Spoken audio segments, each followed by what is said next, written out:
basmalah pada Al-Fatihah. Kita lihat kan, pada praktiknya berbeda-beda ya. Dalil yang ke-24 dari Anas bin Malik berkata, aku pernah sholat bersama Rasulullah Sallallahu Alaihi Wasallam, Abu Bakar, Umar dan Utsman, namun tidak pernah aku dengar mereka membaca basmalah. Hadis riwayat Muslim dan Ahmad. Ya. Dari Anas bin Malik berkata, aku pernah sholat bersama Rasulullah SAW, Abu Bakar, Umar dan Utsman. Namun aku tidak pernah mendengar mereka membaca basmalah. Dalil yang ke-25 dari Abu Hurairah bahwa Rasulullah bersabda, jika kalian membaca Al-Fatihah, maka bacalah juga basmalah.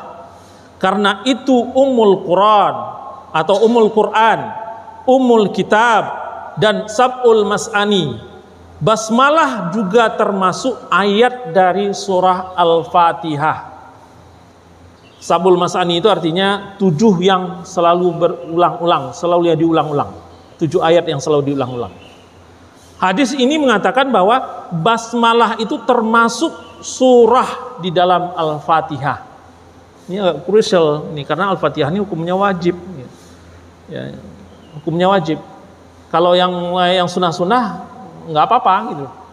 Tapi kalau yang wajib kita harus hati-hati ya. Dan para imam mazhab juga kalau yang berkenan dengan yang wajib itu strike.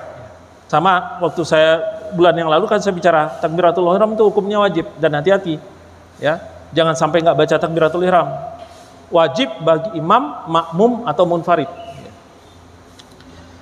B26 atau dalil yang ke-26 dari sahabat Nu'aim bin Abdullah berkata, saya sholat di belakang Abu Hurairah dan beliau membaca basmalah. Saya sholat di belakang Abu Hurairah dan beliau membaca basmalah. Kemudian membaca Al-Fatihah. Setelah salam beliau berkata, demi Allah, saya adalah orang yang paling mirip sholatnya dengan Nabi Sallallahu Alaihi Wasallam.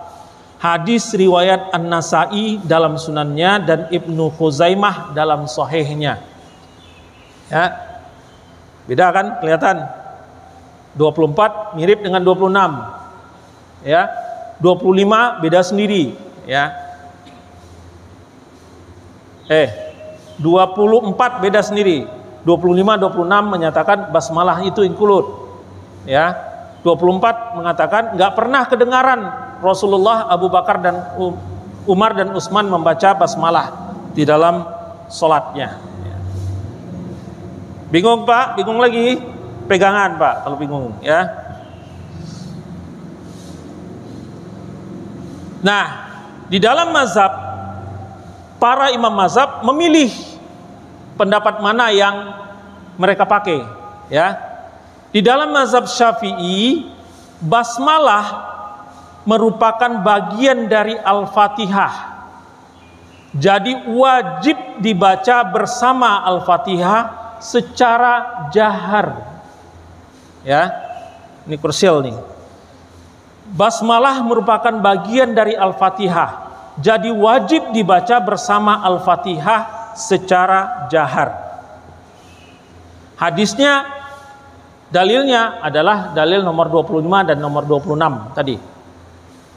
Di dalam mazhab Hambali, basmalah termasuk surah Al-Fatihah. Disunahkan membacanya setiap rakaat, namun membacanya secara sir. Beda ya. Syafi'i mengatakan wajib dan dibaca jahar. Ya. Hambali mengatakan hukumnya sunnah. Walaupun Al-Fatihahnya hukumnya wajib, tapi baca basmalahnya hukumnya sunnah.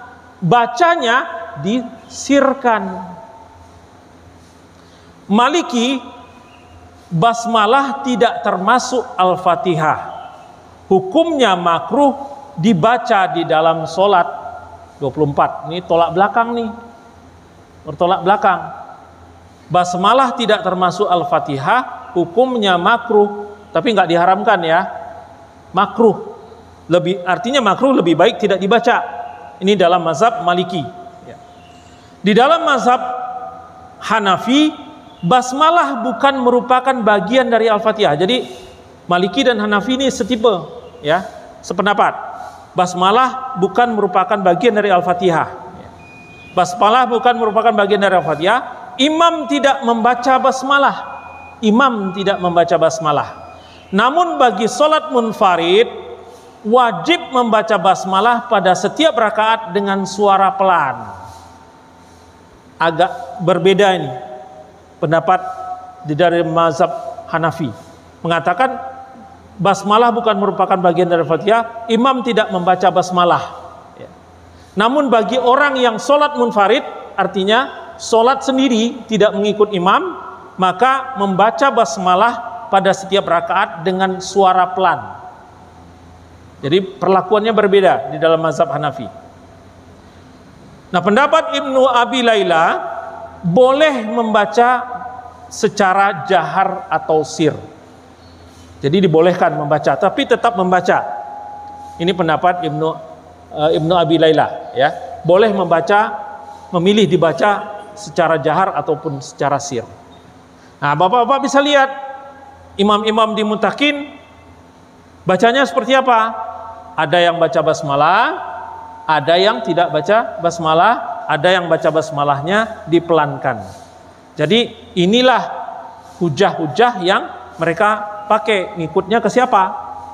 Kalau dia ngikut pendapat mazhab Syafi'i, pasti dia jaharkan ya basmalahnya. Bismillahirrahmanirrahim, alhamdulillahirabbil alamin. Kalau dia ngikut mazhab Hambali, maka dia bacanya seperti ini. Bismillahirrahmanirrahim, alhamdulillahirabbil alamin. Ya. Kalau dia ngikut kepada mazhab Maliki dan Hanafi, dia tidak baca karena dihukumkan makruh ya. Langsung alhamdulillahirabbil alamin. Kita harus berbesar hati ya. Nah, kenapa ada perbedaan itu? Ya. Kita lihat. Ini catatan saja. Catatan mushaf Utsmani yang diyakini sama dengan mushaf Al-Imam. Ini mushaf Utsmani yang mushaf yang beredar di seluruh dunia. Ya. Termasuk di Indonesia. Bapak temukan, cari di Indonesia, ada nggak mushaf yang bismillahnya itu bukan merupakan ayat 1? Nggak ada. Hampir bisa dikatakan tidak ada. Di seluruh dunia yang dipakai adalah mushaf Utsmani yang diyakini adalah sama dengan mushaf Al-Imam. Apa itu mushaf Al-Imam? Wah, ini panjang lagi nih ceritanya. Kalau mushaf Al-Imam itu saya jelaskan secara panjang lebar. Bapak bisa lihat YouTube saya yang membahas tentang ulumul Quran. Kalau buka YouTube, iseng-iseng buka YouTube, cari U3HC. U3HC. Di situ sebanyak 9 episode saya menjelaskan tentang ulumul Quran. Di bagian tertentu di sana, saya lupa bagian yang keberapa, 7 atau 8, itu saya bahas tentang bukan 7 atau 8, sekitar 4 lah. Itu saya bahas tentang bagaimana kronologis Al-Quran itu ditulis ya, sampai kepada mushaf Al-Imam. Mushaf Al-Imam itu adalah hasil mushaf yang ditulis oleh para sahabat dan diakui oleh hampir semua sahabat, kemudian dicetak 5, dikirim ke Kufah, Basrah, dan bertinggal ada di Madinah ya. Nah, inilah yang disebut dengan mushaf Al-Imam ya. Kemudian mushaf Utsmani itu diyakini sama dengan mushaf mushaf Al-Imam. Kenapa? Karena diyakini, karena mushaf Al-Imam itu udah nggak ketemu lagi, ya, nggak ketemu lagi, udah nggak ada mushaf Al-Imam itu, nggak tahu hilangnya kemana. Dari yang kelima itu tidak ada lagi yang ditemukan, tapi diyakini, jadi sudah ditulis lagi, sudah dicetak lagi, ya, sudah dicetak lagi dan diyakini itu sama dengan mushaf Al-Imam. Namun, ya, Itu di dalam mushaf Al-Imam itu diyakini basmalah itu adalah ayat pertama dari Al-Fatihah. Namun ditemukan ada dua mushaf. Ada dua mushaf selain daripada mushaf Al-Imam itu. Kan jadi setelah mushaf Al-Imam itu dicetak 5, dibikin 5, ditulis tangan ya, 5, mushaf-mushaf yang lain itu dimusnahkan supaya tidak membuat rancu Al-Quran itu ya. Ternyata masih ada yang lolos juga ya, yang menuliskan basmalah itu merupakan dari Al-Fatihah. Di antaranya ada dua mushaf riwayat, bukan mushaf tapi riwayat yang menyebutkan itu bukan merupakan dari Al-Fatihah, yaitu riwayat Qalun dan Syu'bah. Ini mushaf riwayat ini sulit kita temukan, tapi di Madinah ada, di Mekah ada ya. Bentuknya seperti apa? Ini bentuknya. Perhatiin, bismillahnya di atas sendiri. Kalau kita kan bismillahnya ayat 1 ya, Al-Fatihahnya ya. Ini bismillahnya sendiri. Jadi sama dia menempatkan bismillah pada Al-Fatihah dan bismillah pada surat-surat yang lain ya. Bismillahirrahmanirrahim, Alhamdulillahirabbil alamin. Bedanya walaupun dia sama 7 ayatnya, sama-sama 7 ayatnya, bedanya di sini nih. Kalau di dalam mushaf yang Utsmani atau mushaf yang dipakai di seluruh dunia, siratal ladzina an'amta 'alaihim ghairil maghdubi 'alaihim waladdallin, satu ayat ya, merupakan satu ayat. Kalau ini dipisah sama dia, siratal ladzina an'amta 'alaihim ayat 6, ghairil maghdubi 'alaihim waladdallin.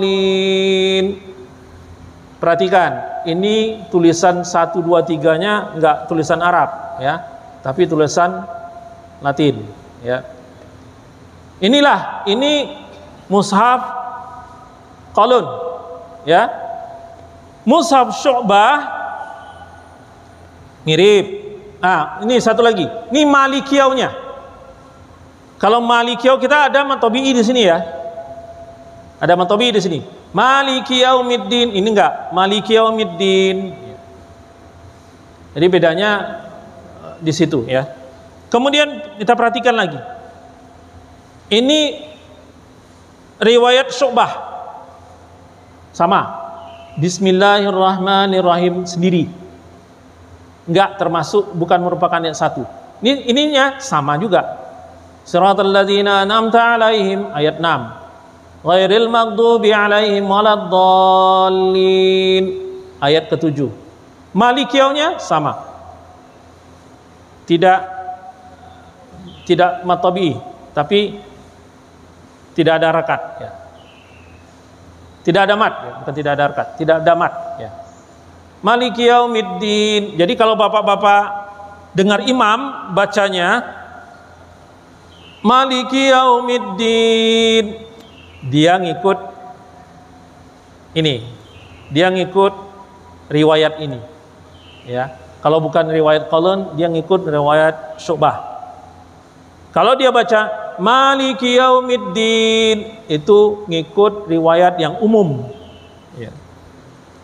Kalau dia baca Bismillahirrahmanirrahim, kalau dia tidak membaca Bismillah, maka dia ngikut riwayat ini juga, karena bismillah itu bukan merupakan bagian daripada Al-Fatihah. Ini memang agak krusial karena perbedaannya cukup jauh. Yang satu mengatakan wajib Syafi'i, yang satu lagi mengatakan makruh. Takmin atau membaca amin ya, membaca amin. Dalil ke-27 dari Abu Hurairah, jika imam membaca amin maka ikutilah. Karena siapa saja yang bacaan aminnya bersamaan dengan bacaan aminnya para malaikat, maka dosa-dosanya yang telah lampau akan diampuni. Ibnu Syihab Az-Zuhri berkata, Rasulullah SAW juga membaca amin. Ya, jika imam membaca amin, maka ikutilah.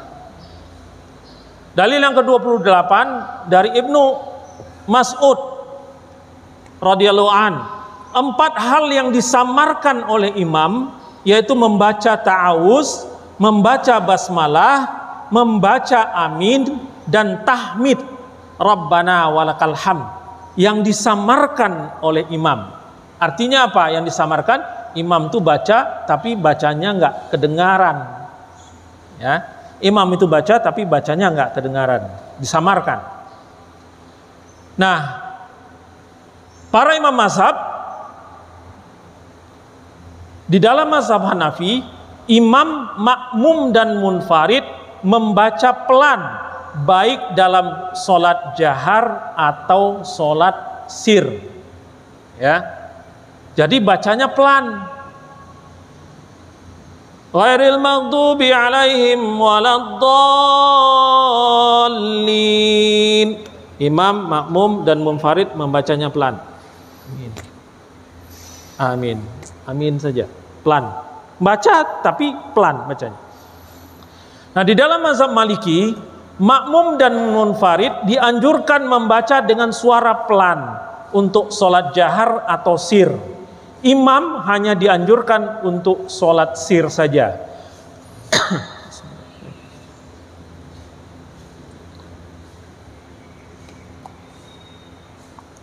Jadi di dalam mazhab Maliki, makmum dan munfarid dianjurkan membaca dengan suara pelan. Jadi makmum dan munfarid yang dianjurkan membaca dengan suara pelan.